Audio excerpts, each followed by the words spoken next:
In this podcast episode, we're going to talk about parenting mistakes. In a previous episode, we talked about why children misbehave. While I listed some of the common reasons, I am confident that it's not a complete list. But there's a whole other set of reasons that may help explain why kids do what they do. And it has to do with how we parent. Have you ever considered the possibility that some of the problem behaviors you're experiencing with your child are somehow being reinforced or even created by what you as a parent are doing or how you're responding to your child? I want to start with a word of caution. This podcast episode is not intended to make you as a parent feel guilty or bad about your parenting. The very fact that you're even listening to this podcast indicates to me that you have the courage to admit that you don't have all the answers or the tools that you need. So thank you for being brave enough to face this task of parenting. I believe that all parents who are motivated enough to learn more about effective parenting are on a journey to having the best possible relationship with their children. It's a journey that is shared by many, so you are not alone. Take a moment and consider all the strengths that you already have, including the motivation to listen to this podcast and learn more. Parent behaviors or reactions are often a part of a child's problematic behavior. This happens much more commonly than you might think. Can I give an example? So, how many times do you, as a parent, have to repeat yourself before your child does what you've asked them to do? In my clinic, I hear this often where parents have to remind, and then they finally raise their voice before the child does what they've asked. And when I ask my teenagers, they'll sometimes say, I'm good for 7 or 8 reminders before my parent really gets upset. And so it's not like they're necessarily counting, but they can detect that tone in a parent's voice to know they need to get moving. And in a way, our job is to teach our children or train our children. And in a way, they're training us to repeat ourselves. And that's an example of a parenting behavior that may have consequences or outcomes we really don't want. So we've already talked about how parenting is hard, and most of us have very little training to be effective parents. On-the-job training is really needed. And even if with training, parents can still make mistakes. Have you ever had a bad day? I have. In this podcast, we're going to discuss some of the common mistakes parents make that may accidentally encourage the very behavior that we're trying to stop. We have to know what's not working or what we may be doing to continue the problem behavior in order to make things better. Sometimes we need to change what we as parents are doing. It may help to take a sheet of paper and write down the mistakes that sound too familiar to you. It may also help to keep track of the mistakes you don't make. As I go through these various things, if you're not doing them, celebrate. I'll try to resist the urge to insert what parents can do instead. This episode is really just for assessing what we might be doing that's making the problem worse.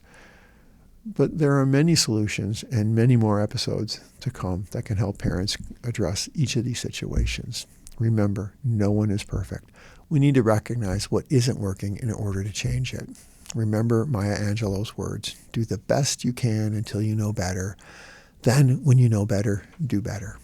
It takes courage to take a fearless inventory of our own mistakes in order to become the best parents for our children.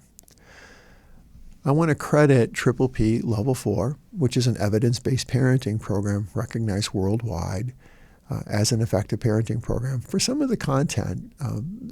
They did not invent these ideas, but they have collected them in a way, some of them in a way that I really think helps parents understand some of the things they can do differently.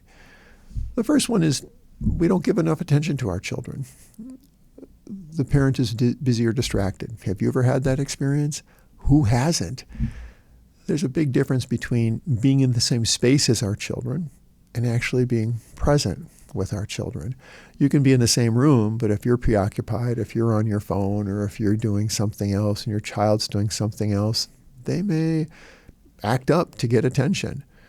It's certainly possible to be busy and in the same space to make sure your child is safe, but sometimes kids want attention and we don't always recognize that cue, so we don't give them attention until they act up. Another parent mistake is modeling bad behavior. How do we manage our own frustration? What gestures or language do we use? Do we cuss? Do we raise our voices? Do we toss things around when we get mad? Or do we slam things when we get upset? Have you ever had the experience of your child repeating a word that you did not think they heard? Where do kids learn some of their behaviors? From others around them, like their parents or their siblings, or from social media. And so check your own behavior. If you're doing things that you don't want your child to pick up on, it might be time to make that change in your own life, or at least do those things when your child's not present. Sometimes we give unclear directions. Directions can be either too vague, like saying something like, let's get ready to go. For a young child, they may not have any idea what that means, or clean up this mess. What exactly goes into cleaning it up? To you as an adult, you know what that is. Get dressed. Do they know the order of getting dressed? Or pack your things. Another common phrase that parents say when we're transitioning from point A to point B, school or the other parent's home or wherever we're going, and kids aren't sure what to take. Or sometimes our directions might be too complex with too many steps. Here's an example. Imagine your child who might be young school age or preschool child trying to understand or follow these directions. First, you have to take this upstairs, then go into my room and get the blue towels, then go downstairs and put all of this in a laundry basket. Don't forget to remember your lunch, and after school, do your homework before you play outside. Oh, and let the teacher know we're bringing snacks tomorrow. I mean, we're trying to do our best to get going in the morning, and sometimes we just give our kids instructions that are way too complicated for them to remember. And so sometimes it helps just to step back and assess how we're communicating to know, is that helping them? Another common mistake is when parents have mixed messages with negative or conflicting emotions. For example, your child does something that might make you laugh, and while it looks comical, it might have a bad outcome if they repeat it. They might throw something and it bounces in a funny way, but we really don't want to encourage throwing. Or you're frustrated with your child and you go on a rant about how they never listen, or they're always trying to poke at their sibling, or they engage in some frustrating behavior all the time. When we get upset and we make really broad statements like that, that could have a pretty negative effect on children, and it doesn't discourage their behaviors.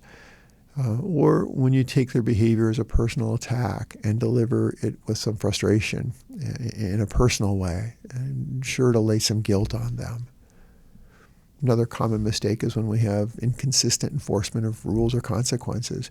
So from a child's point of view, they might be thinking, some days my parent doesn't mind if I leave my toys on the floor. On other days, they threaten to throw them away. Some days I can sneak a little extra screen time. On other days, I lose my tablet for a week for the same thing. Some days I can do my chores before I play outside. Other days I'm grounded until my chores get done. Those can be confusing messages for kids that don't generally cause them to change their behavior. Making empty threats, threatening to take toys or technology away, sell them or throw them away, not have Christmas or birthday presents, have them go live with the other parent or something else, and then nothing happens. Not that these threats should be enforced. They're a good indication of how frustrated you are as a parent, and may suggest that you may need to step back and see what the long-term effects of these statements and what they might mean to your child. You might just be blowing off steam, but does your child really understand that? Another mistake is giving in after you've said no. And how many of us have done that? If we say no, a knee-jerk reaction, say no, and then we realize it really doesn't matter, or our child whines and then we give in. Or giving too many choices. Examples would be, what do you want to do? And the child comes up with something that might be impractical for the amount of time, or where you're at with the day, or the expense it would take. Or where do you want to go out for dinner? And you might have one or two options in mind, and your child picks something that's not feasible or realistic. Or what do you want to do this weekend? And they say, we want to go to the water park, but it's not in your budget. So sometimes we give too many choices. We don't narrow it down. Kids can get upset. Or we give in to demands. Have you ever felt like you were being a servant to your child? Or you were giving in to your child in order to avoid a tantrum or conflict? For example, for some school-age kids, their homework becomes your homework, or you're running up and down stairs or to the kitchen to serve your children when they could do some of this themselves, or you're becoming a short-order cook because there are too many different food preferences for each meal. There are appropriate requests, but if you are feeling frustrated by the volume of these, stop and consider what may be going on. Forgetting to grow the good behavior. So often as parents, we pay attention when there's a problem, and then we don't really notice when there isn't. Maybe we're just grateful for the silence. Another mistake is allowing too much screen time. Ask yourself if you see a change in behavior when your child has been plugged in for too long, or if they seem to obsess about wanting to use your phone or be on the tablet or some other device. A common code phrase parents often report is that their child complains of feeling bored, and the only solution they can imagine in that moment is a device with a screen. Screens have become a great babysitter, and we'll talk much more about this in several future podcast episodes. While some screen time is good for school-age children, there are really good reasons why having time limits on recreational screens for children, teens, and even adults is a good idea. If you want to learn more about this, check out the podcasts on screen time and children. Faulty or negative beliefs about your child or children is another mistake parents can have. Thinking children are doing things to really make you mad, or they're misbehaving on purpose, or they say something hurtful like you never, or you're not my friend anymore, or I hate you. They're acting just like someone that you don't like, or maybe you don't want them to be like. And you might need to step back and ask yourself, am I taking this too personally, or is my child just venting just like I do sometimes, and maybe they have limited tools for how to express themselves? Not changing your response when it's not working is another mistake parents make. And on the other side of the coin, not trying something long enough to see if it will work is a mistake parents make. They may try a procedure that would normally work across time, but kids oftentimes, when they see a change in parenting approaches, they really test it. Are you really going to make me not do my homework before I go outside? Are you really going to take my screens away until I do my chores? There are so many things that kids test if parents try to change their approach. Arguing back is another mistake. Children confuse understanding and agreement. Do you ever get into senseless arguments with your child? And does it seem like that one of you has to have the last word? We'll address this in another podcast. Having a one-size-fits-all for parenting, for those of us that have more than one child, it's very humbling to realize that kids are different. They all need somewhat different approaches. Even if the rules are the same, the way you approach them may need to be different. Yelling or losing our cool is another common mistake.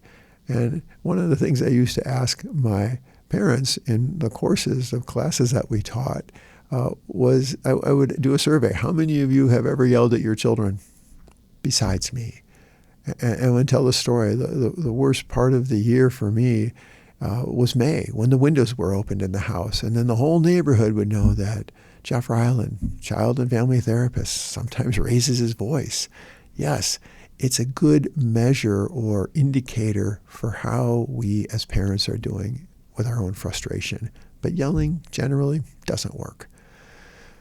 So which of these parenting habits or mistakes may be contributing to the problem behavior of your child? I'll quickly list them.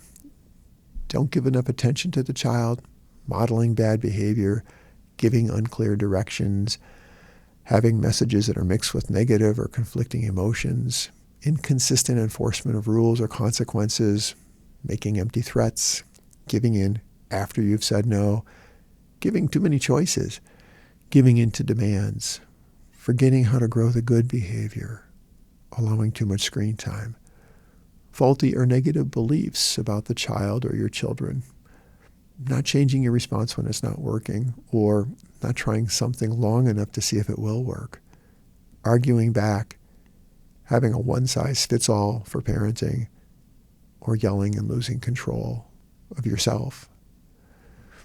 Which of these habits have you been able to successfully avoid or change? Why did you change? How did you do it? There's good news here. All of these habits can be changed with knowledge, time, practice, and the determination to be the best parent you can be for your child. If you had to decide, which of these habits do you think are most contributing to the challenges you're experiencing with your child? What do you think you're doing pretty well at? No one expects an extreme makeover here. Pick one or two of the habits you think would help you and that you would like to change, and give some thought to how you'd go about doing that. We hope that some of the tools offered in this parenting series will help you achieve your goals to be a great parent. Thank you for tuning in and considering this parenting topic. I hope that this information added to your growing toolbox of parenting your child or children. Please consider exploring other topics in this series. Remember, no one parenting tool can do everything. We need many tools to become the best parents for our children. Your children's future depends on you and the time and effort you invest in them today.